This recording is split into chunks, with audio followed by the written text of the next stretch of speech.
beynəlxalq miqyasda nə baş verir versin, ölkədə biz xalqımızın və insanımızın xoşbəxtliyinə çalışmalıyıq. Yəni bu saatı uşaq pulu vermək hansı xarici problemdən asılıdır ki? Bu hakimiyyətin iradəsi lazımdır ki, bu qərar qəbul edilsin. Yəni sadəcə olaraq son dövrün demoqrafik rəqəmlərinə bir baxsınlar. Gürcüstanda 2023-cü ildə, səhv eləmirəmsə 2023-cü ilə aiddir, əhalinin artımı yox, azalması müşahidə olunur. Ermənistanda çox aşağı həddə artım var. Azərbaycanda Ermənistandan bir qədər çoxdur. Ancaq Ermənistana nisbətən çoxdur. Azərbaycanın özünün əvvəlki illərinə nisbətən xeyli azalıbdır. Təbii. Bu artıq təhlükəli bir həddə gəlib çıxır. Və bu məsələni həll etməyin təbii ki, konseptual yanaşma olmalıdır. Ən sadə məsələlərdən bir uşaq pulu məsələsidir. Yaxud yəni insanların maaşlarının artırılması, Məsələn, sənədlərin bağlı olmasına vətəndaşlar çox təqaüdlərin artırılması, bunun beynəlxalq münasibətlərə, konfliktlərə nə daxili var? Bunu etmək olar və lazımdır. Sənədlər məsələsi bizim hər zaman söylədiyimiz məsələdir. Sadəcə mən onu söyləmədim, çünki fikirləşdim, deyəcəksiniz ki, o təhlükəsizlik məsələsinə bağlıdır. Yox, təbii ki, sizin. Hər halda Azərbaycan rəsmiləri bunu təhlükəsizlik məsələlərini izah edirlər. Mən o izahla razı deyiləm.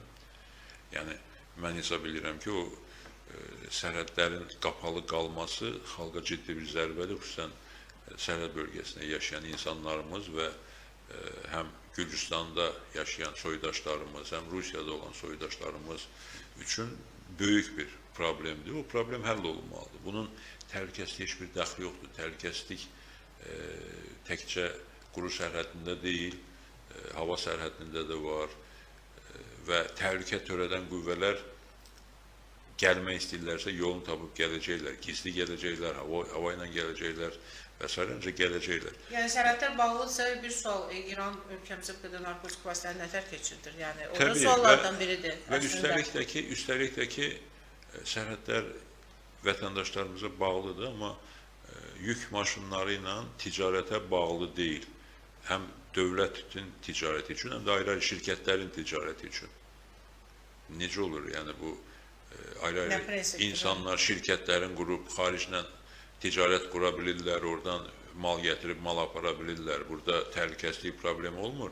Ancaq sıravi bir vətəndaşımız gedib Borçalıda tutaq ki, qohum-əqrabasını, doğma yurdunu görüb geri qaydanda, xeyrinə, şərinə qatılanda, istər buradan Borçalıya, istər Gürcüstandan bura gəlib gedəndə bu təhlükəsizliyə təhdid olur, problem olur. Bu inandırıcı deyil və heç kim də buna inanmır. Bunu hakimiyyətdəkilər bilməlidirlər. Dövlət başçısı da bilməlidir, hər kəs də bilməlidir ki, onların bu izahatları insanları inandırmır.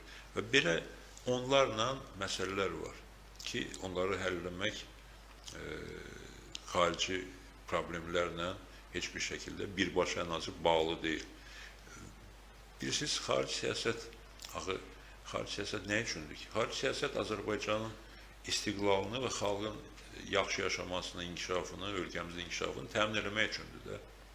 Ona görə də xarici siyasətdəki problemləri daxili problemlərimiz üçün maneə kimi görməməliyik.